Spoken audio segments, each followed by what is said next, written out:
नमस्कार, स्वागत है आपका आईटीपी न्यूज में। मैं हूं आपके साथ महिमा। तो आज हम बात करने वाले हैं बीजेपी के हवाले से जो खबरें आ रही हैं कि पुलिस की थ्योरी पर विश्वास करना कहीं ना कहीं मुश्किल हो रहा है। तो इसी पर चर्चा करने के लिए मेरे साथ मौजूद है अमन सर। मैं आपकी राय जानना चाहूंगी, क्या कहीं ना कहीं पुलिस के हवाले से जो जांच की थ्योरी निकलकर सामने आई है उस पर विश्वास करना इतना ही मुश्किल है? देखिए बिल्कुल, अगर महिमा में बात करूं, कुछ दिनों पहले भी इसको लेकर बातें हुई जब ये बात निकलकर सामने आई कि जो 3 लोग हैं वो विधायकों की खरीद फरोख्त करना चाहते हैं और कहीं ना कहीं उनको जो है जो कुछ जो दल हैं या यूँ कहें कि बीजेपी के नाम निकलकर सामने आए कि वो लोग उनको जो इस्तेमाल कर रहे हैं विधायक खरीदने के लिए। हालांकि बाद में ये बात निकलकर सामने आई कि जो लोगों को गिरफ्तार किया गया वो लोग या तो ठेला लगाते हैं या सब्जी बेचते हैं या फल बेचते हैं, मतलब इस तरह के बैकग्राउंड के लोग थे।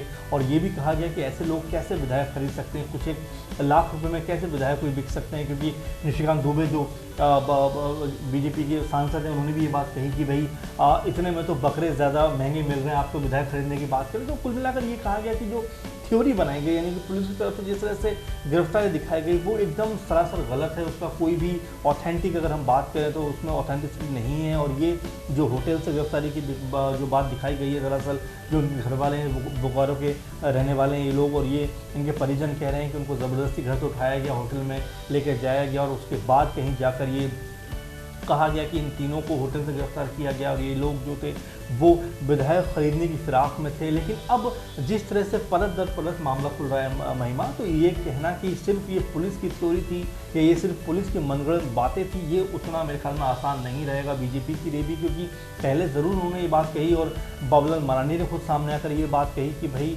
जिस तरह की थ्योरी बनाई जा रही है इस पर तो हंसी आती है। क्योंकि इस तरह से पुलिस जो है काम कर रही है वो लगता है कि पूरी तरह से जो झारखंड सरकार है उसके कब्जे में आ गई है। उनके कहने के अनुसार कुछ भी वो मनगढ़ंत कहानियां बुनकर और कोई भी आरोप लगाकर जो है इस तरह से बीजेपी को बदनाम करने की कोशिश कर रही थी। ये इस तरह की तमाम बातें उस समय कहेगी। लेकिन हाँ, अब जब परत दर परत ही मामला खुल रहा है, लगातार जो विधायक एमएलए के नाम सामने आ रहे हैं वो अब ये बता रहे हैं कि कहीं तो कुछ गड़बड़ है, कहीं तो कोई आग लगी है जो धुआं इस तरह से उठ रहा है। तो अब ये मामला काफ़ी हद तक अब जांच का विषय बनता चला जा रहा है। हालांकि बीजेपी ने खुद भी कहा था कि इस पर जांच होनी चाहिए, लेकिन अब जिस तरह से ये मामला खुल रहा है, चाहे कांग्रेस की तरफ से बात करें या जो है बीजेपी के एंगल से बात करें, तो कहीं ना कहीं ये पूरा का पूरा जो पृष्ठभूमि हमें नज़र आ रही है उसमें ज़रूर कहीं ना कहीं कोई गड़बड़ है, ज़रूर कहीं ना कहीं विधायकों को खरीदने की साजिश है। लेकिन हाँ, ये साजिश कौन कर रहा है, कौन नहीं कर रहा है, किसका इसमें हाथ पूरी तरह से है, किसका नहीं, ये तो तफ्तीश का विषय है। लेकिन फिर भी ये कहना कि पूरी की पूरी थ्योरी पुलिस की है, मेरे ख्याल में अब तो काफ़ी हद तक इसको बहुत हद तक गलत कहा ही जा सकता है।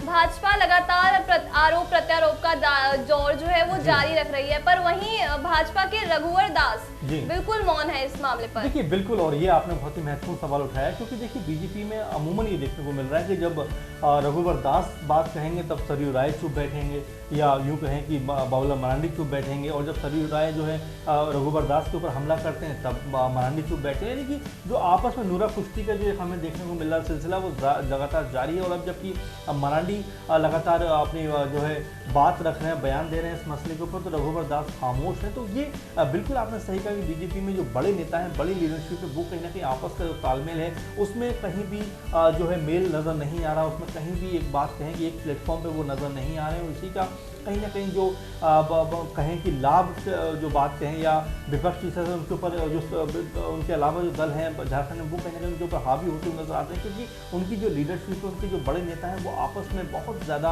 मेल जोल नहीं है उनके अंदर। क्योंकि आपने सही कहा कि रघुवर दास पूरी तरह से खामोश है, उनकी बहुत ज़्यादा जो चर्चा या बात इस मसले पर निकल कर सामने नहीं आई है। लेकिन हाँ, ये ज़रूर कहेंगे कि बाबूलाल मरांडी ने ज़रूर इसके ऊपर बात कही, निशिकांत दुबे ने इसके ऊपर बात कही, और भी जो कुछ एक नेता हैं उन्होंने इसके ऊपर बात कही। लेकिन हाँ, रघुवर दास की खामोशी कहीं ना कहीं फिर एक बार सवाल खड़े ज़रूर कर रही है कि वो उतनी तत्परता से आगे नहीं आए जितनी तत्परता से उनको आगे आना चाहिए। आखिर वो पूर्व सीएम है और बीजेपी का दावा नेता है, लेकिन फिलहाल उनकी तत्परता उतनी नहीं है। लेकिन इसको लेकर अब सवाल मीडिया में उठ रहे हैं।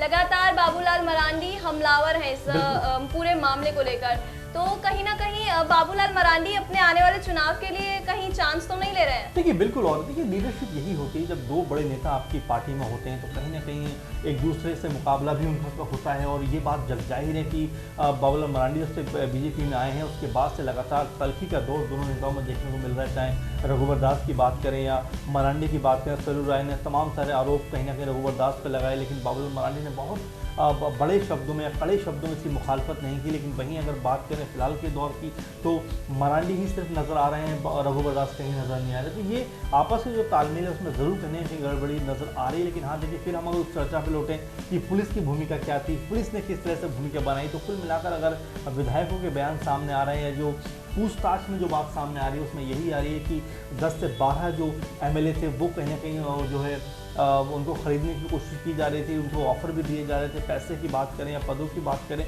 तो मेरे ख्याल में इस थ्योरी को सरासर गलत करार देना मेरे ख्याल से उतना वाजिब नहीं होगा।